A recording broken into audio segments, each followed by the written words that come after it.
If you're watching this video, I'm sure you're already aware of the Swatch Moonswatch and how difficult they are to obtain from a Swatch retailer.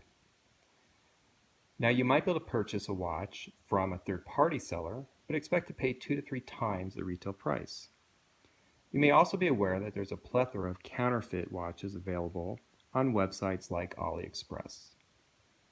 If you don't feel comfortable purchasing a counterfeit watch or wearing a counterfeit watch because you don't want to support the counterfeit industry, and you can't find a Moonswatch at a reasonable price, or don't even feel like it's worth the full price of $250, but would like to have something similar, you may consider a watch like this. This would be considered a homage. It is void of any Omega or Swatch branding or logos. So let's take a closer look. This particular watch is a homage of the Mission to the Sun. So note the yellow case color and the white strap. Now this particular watch is branded as a Dannilu quartz. You can see it on the dial and you can see it on the case back. This watch features a metal case. So this appears to actually have a metal case, metal pushers, and metal crown, and a metal case back versus the bioceramic, plastic, or resin that Swatch is using in its Moonswatch. So this watch, using a metal case and case back, is coated in some type of yellow material. Now, I don't know if this is simply painted or if it's a powder coating or if it's some other type of coating material. And I don't know how long this would last or if it would eventually start to wear down. So I guess time would tell how it holds up. Let's do a dimension check. So the bezel diameter is coming in at about 38 millimeters. It's about 41 millimeters, including the crown. We have a lug-to-lug width of 48 millimeters. We have an overall height, including the domed crystal, at 13 millimeters, and a lug width of 20 millimeters. This watch features a Sunon PE50 quartz chronograph movement. At the 2 o'clock position, you have a 24-hour time hand. Now this watch has it printed as 12 hours, so that is not correct. It's actually a 24-hour time hand, and the hand placement is not correct because it's not aligned properly with the hour hand. At the 6 o'clock position, you have your running seconds. At the 10 o'clock position, you have a 60-minute chronograph counter, and the large sweep second hand in the center is for your chronograph seconds and tachymeter measurements. The chronograph is fully functional, so we can measure elapsed times and we can start and stop the chronograph. You'll see the large sweep second hand move in 1/5 second increments, and I'll get a close-up shot of that.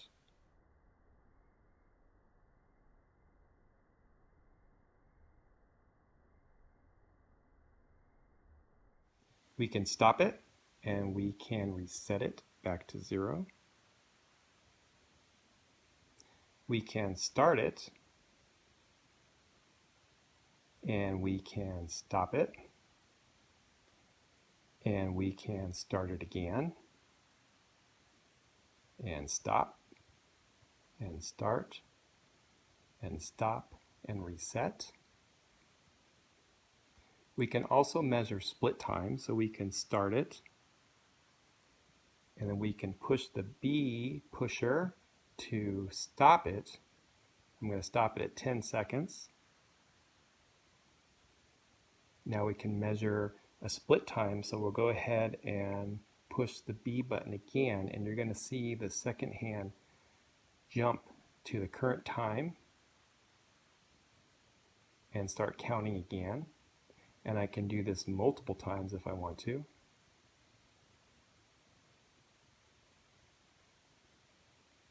And then I will stop it and reset.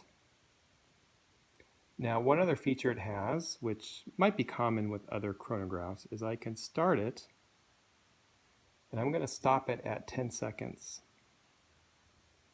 with the B pusher. And I'm going to count another 5, so 3, 4, 5. I'm going to stop it with the A. So I just measured a second time. So when I push the B, it should just only jump about 5 seconds. So let's see if that works. Yep. And then I can reset it. Pretty cool.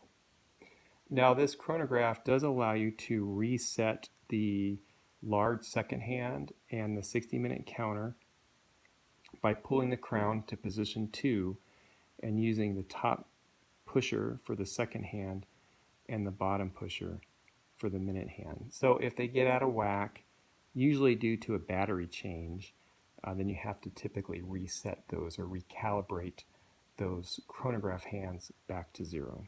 So I've let the chronograph run a little while, about 6 or 7 minutes, just so you can see how the minute counter resets. So let's go ahead and stop the chronograph. And we're going to reset with the B button. And there you go. Looks like the alignment is pretty good. So I did do a little bit of adjustment to it with the crown and the pushers, and it looks like we're centered pretty well.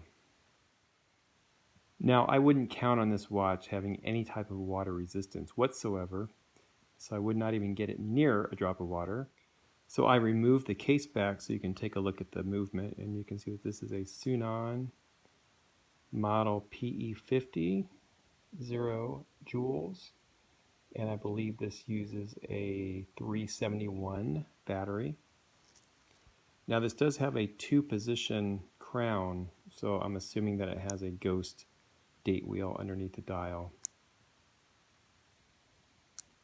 I have measured the accuracy of this watch, but only over a few days, and it seems to be running about +1 second a day, which isn't great, but probably still within specifications for these Chinese movements. Now I know some people are going to ask about the loom on this watch. So the hands are loomed and the dial is loomed at the hour markers, but it's pretty much non-existent. It's not bright at all and it does not last. So just basically don't expect any loom.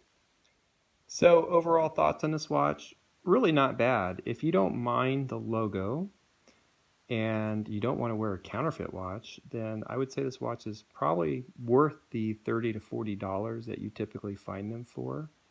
Not a big fan of the logo on the strap, but like I said, that will most likely be replaced. So there you go. I hope this video helped. If you have any questions, leave them down below. And thank you for watching.